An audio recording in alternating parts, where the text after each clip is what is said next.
One. Welcome, ladies and gentlemen, to GamerGenusTV, where we play games all the effing time, including more and more StarCraft than anyone else can handle in the world. We are here today to celebrate that with a replay sent in by an awesome guy named Bomdagor. He also has a YouTube channel. I will include the link to it in the description below, so definitely check that out. However, let me make sure. Okay, I did not get it to the right scene, and then we're going to take a look at the replay. That's a bit longer, so we're going to take a look at it in ×2 speed.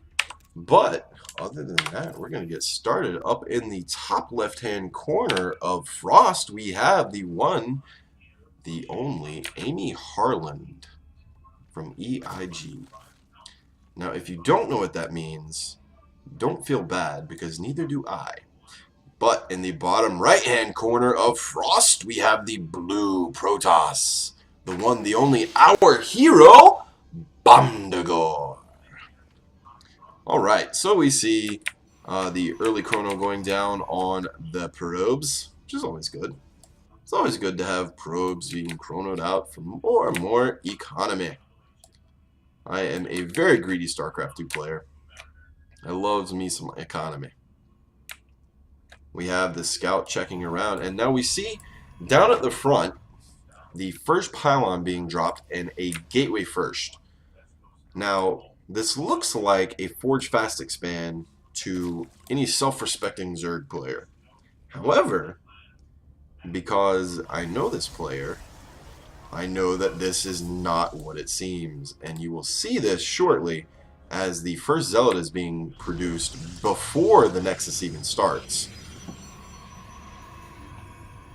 We'll keep an eye on that. In the meantime, we're going to take a look and see that the second hatchery, the natural, is down for our Zerg player. He is getting enough drones.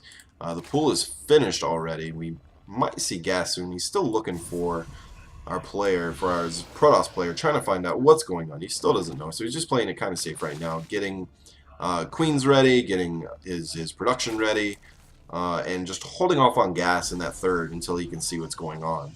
And it is unfortunate for him that he scouted this position last, because now his third base is going to be extremely late. So this is what we were looking at with that first Zealot coming out. And a good way to identify this is by chrono on the gateways. And this is something Bomdagor himself has taught me, because it was something I did not know previously. So we see these first three Zealots marching across the map while he continues to probe and get his blah, it just escaped me. Tech. He's getting tech. So these first, two queens die from these three Zealots. And I didn't see, we got a drone as well. So we've got a drone and, more importantly, two queens from just three Zealots. That has more than paid for itself. So that's a very interesting opener. And we have almost a full wall off. There is a small gap right here, but another Zealot can fill this up. And I feel like these Lings could get in right now if he were to just, too late now. Second Zealot is there. It's ready to hold the wall strong. So we have full saturation down on our natural, and in the meantime, we have 7 gateways coming down to a total of 8. And we have Warp Gate being chrono boosted out, so we're likely to see some heavy pressure from gateway units just very shortly in the next minute and a half or so. We also see one more gate and a pylon coming down to fully wall this off. Do we have the proxy pylon out on the map yet? Not quite yet, and these Zerglings are retreating from the watchtower. These two Zealots scared them off, which is exactly what Bomdagor wants in this situation. He wants to be able to control the map, so he wants to prevent the Zerg player from knowing that this massive gateway attack is coming. We see the third is down. He's getting just some scared spore crawlers, which I'm not sure I agree with. I know that you're terrified because you have no idea what's going on, but now you do. Oh my God, so many warp ends. So this is the terrifying 2-base all-in that Protoss is capable of, and it is just It's awful. It's terrifying and wonderful to behold. We see now that that drone kill has gone up to 17 drones now. However, the Speedlings do come in, and they are able to hold this first wave of aggression off. The damage has been done. We have a lot of Zealots out here. Are we getting no upgrades, right? No, +1/+1 Zealots. Oh, you don't want to fuck with those. Don't mess with those. If you're the Lings and you see +1/+1 Zealots coming at you, you run the other way as fast as you can. We see drones having to be pulled, and the drones are falling too, to the count of 31 drones falling now. This is getting very bad for our Zerg player. The only saving grace is that the Protoss player is still on 2 bases. So, without having taken that third just yet, our Zerg player is not quite out of this game. He can continue to produce drones. However, he has a very long uphill battle ahead of him currently. These Lings aren't going to break this wall anytime soon. Oh, especially with the Archons coming in behind that. I missed that. Must have had a Templar Archives coming down. What tech is our Zerg player going towards? We see melee upgrades being researched, even though he got Hydra Den. Oh! Oh, he's going all 3. Excuse me. I missed that.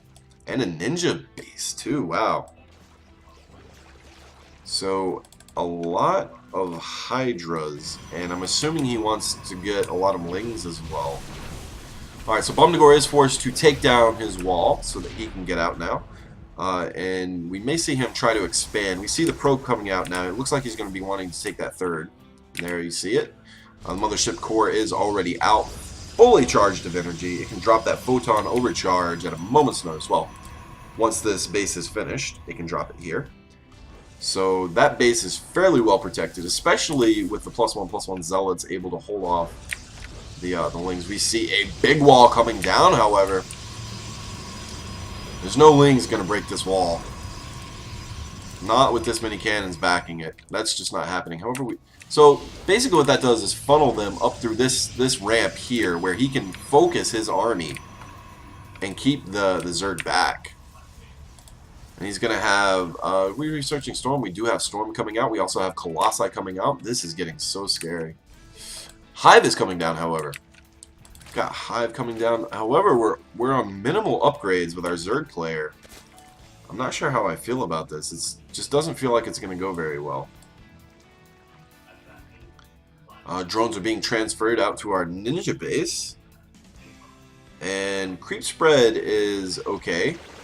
We've got it coming across the map now. However, this is such a large map, it's not going to get to the point where you can be aggressive on the creep.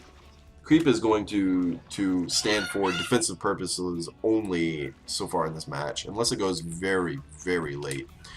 We have +2 in all 3 categories coming down for our Zerg player now, and another hatch is coming down. That is 5 bases. And we see the 4th coming down for our Protoss player as well.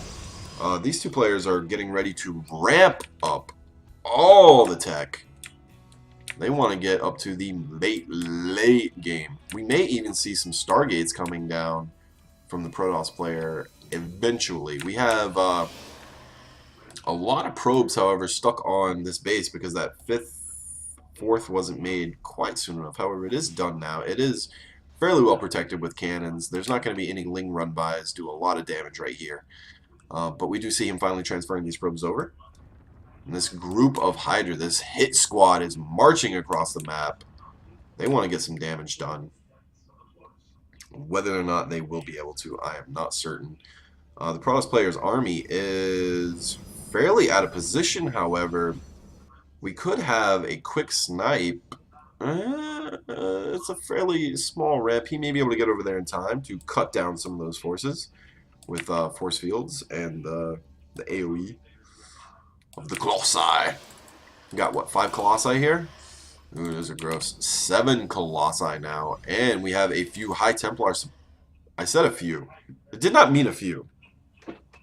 So this is a pretty nasty army so far from our Protoss player. There is a lot of AoE in it. They are both maxed out, and these armies are going to clash. However, where is the rest of the Zerg player's army? This is not all of it. Oh, here come the Ultras. And we have a few Vipers in support. And that is a good buffer for these units. Oh, these Colossi are going to do so much damage from the back. There's not enough Vipers here to pull them forward. All the storms are going down. Oh, that just got nasty. Oh. Oh, that hurt my feelings. So this Protoss army is just going to march across the map. However, reinforcements are going to be a bit delayed. There's no Warp Prism out to get them forward, so he's going to have to... Those Lings stood no chance. They simply could not get there in time. Oh my goodness, that is a lot of damage output. Are we on 3-3? 3-3 Colossi. We have the Muta Switch coming in, however. This could do a good bit of damage. There's not a lot of Stalkers here. There's only 3 Stalkers. We do have a good number of High Templar, which can turn into Archons after storms, which, if you get a good storm and then you actually get a good engagement with the Archons, well, that can turn very nasty. However, he's going to be going back into Ultras to supplement the Mutas. However, we have 4 Immortals already out. So the Ultras are not going to do a whole lot against this. Immortals are just going to chew through them. We have 2 more marching across the map already. We have the Dark Shrine coming down as well for hit squads. Oh, those DTs. How I love them. I used to love them. Holy shit, we have 18 High Templar on the map right now. That can very quickly turn into a lot of Storm and into a lot of Archons. These Mutas are actually getting there, doing a decent bit of damage. But, oh, they're getting forced out. They're being boxed out by the Storms. However, these Archons aren't going to make it. There's simply too many Mutas there. The rest of the army is forced to pull back. However, there is a lot of gateways. And these are very well upgraded Stalkers. They are not going to be able to trade. These Mutas cannot trade with the Stalker Ball. However, there is no blink, so the Mutas have the mobility. Oh, don't fly over the top of them. Oh. Now he's going to have to pull them back to just be defensive with them. We've got some Lings coming in, but there is a ton of Archons over here, and this is not going to do anything. The Protoss player is expanding up towards this Ninja Hatch. It will likely be found very soon, if not already seen. Not yet, but it will be seen shortly. If he continues to expand that in that direction. So, let's see what we have on the field currently. 48 Lings, 14 Mutas, a Viper. That's what we have for our Zerg players. So this isn't looking great. However, our Protoss player has 8 Zealots, 6 DTs, which are about to get all up into this Ninja base. These spines are not going to last. There is detection here. However, there is a good number of spines in the back. So, oh, mistake pulling the drones to fight. There's enough spines here with 3 spores to hold off that DT pressure. Like I was saying, though, we have 4 Immortals and 12 Archons, 17 Stalkers. So Ultras are not going to cut it in this fight. This is simply not the army you want against this composition. And the Ultras fall hard. So it looks now like we're going to be trying to go into Broodlords, getting these Corruptors out. However, I'm not sure that there's enough time to even attempt this transition. This Protoss army is marching across the map, and it is pissed off. We got 4 Broodlords, 7 Broodlords morphing in, but bases are falling in this time. And even with that, we get Blink yet? We now have Blink on these Stalkers. They can simply blink underneath these Broodlords and get a lot of damage in. You don't want the Archons getting to them either. Oh, there goes the supply. There goes the upgrades. However, the upgrades are finished. The Broodlords are forced. They're actually going to get a good position out here at the edge of the map. These Zealots are going to fall. Oh, but the blink forward. He can't quite reach the Broodlords, however. This is a very good position. Positioning is everything. These Broodlords are chewing through this army. I can't believe this. This is so unfortunate for our Protoss player. He could have pulled back, I believe, with those Stalkers and actually baited, like forced the Broodlords to come forward and then blinked underneath him. He probably would have lost all the Stalkers anyway, but he would have traded them for at least a couple of these Broodlords. And these Broodlords are expensive and they take a while to replace. However, we see the 3 Stargates coming down. And you know what that means? That means Tempests are on the way. Do we have the Fleet Beacon out already? Do we have a Fleet Beacon somewhere? Fleet Beacon? Fleet Beacon? I'm not seeing it. So maybe not the Tempest quite yet. Maybe he's going to go for a Fleet Beacon and then into Tempest? Or are we going to see Void Rays? Yep, we're going to go ahead and go into Void Rays instead of the Tempest. Going to skip the time needed to get up to Tempest, which are a little bit better of an answer to the Void Rays, or to the Broodlords, but Void Rays in this instance will be equally as effective because there's simply nothing to protect the Broodlords. Hell, he could even go Phoenix. Oh, there are a few Corruptors. So excuse me, the Phoenixes would not work. Void Rays, however, will shred this. Void Rays, if there were, he could even plant the Fleet Beacon now after getting out 6 or so Void Rays, and then get like 3 Tempests behind that as well. You see the DTs going to town on these hatches, and there's not many left. This Zerg player is basically out of this game. He is simply hinging on these Broodlords to win it for him. It's just not likely to happen. And you should know this. As soon as he sees these Void Rays, he should understand that this game is basically over. He's going to focus down these Corruptors first, and then the Broodlords are fair game. No matter what, these Broodlords can't do anything, and our Zerg player looks like he doesn't have the larva. He has the bank to get more Corruptors out, but 1, that's not what he needs, and 2, he has no larva. He's on 1 hatchery, and there's no queen at it. So he's able to make 3 units at a time right now. You see him trying to grab the queen, getting those drones out, just desperately trying to get back into this game. But honestly, folks, this game was done quite a while ago. Our Protoss player is on 119 supply to the 24 of our Zerg player, and it is inevitable at this point. This game is over, and as soon as this base is attacked, I think we will see the GG. Oh, the DTs are coming in. They're doing the dirty work. They're ready to rock and to roll. We see the Void Rays flying around, just sniping off individual Overlords. Oh, there come the Archons, and here comes the main army. Not even going to chance it with the DTs, because he knows there's a good number of spines up here. So just going to turn them into Archons, wait for the main army, then march in, and end this once and for all. This game, ladies and gentlemen, is all but over. We should see the GG at any moment now. Should see the GG. The Manor GG. Oh, but he has Hydras.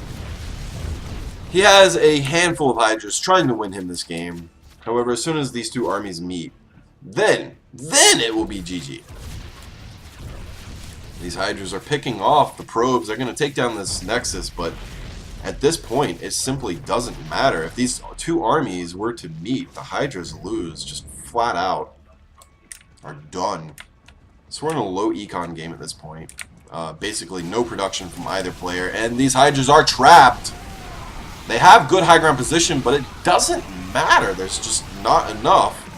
And we see the GG. So, ladies and gentlemen, that was a pretty epic game, and I want to give a quick thank you to Bomdagor for sending it out to us.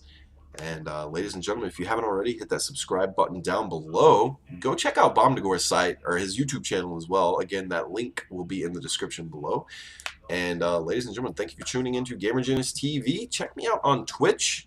I have a link to my Facebook channel and to Twitter and plenty of other stuff. Just go check all that out. And if you have some replays that you want casted, send them over to GamerGenusTV at gmail.com. And until next time, ladies and gentlemen, and then some more ladies and gentlemen. have a good day. You know what? Just have a good day. That's what I want you to do. Peace.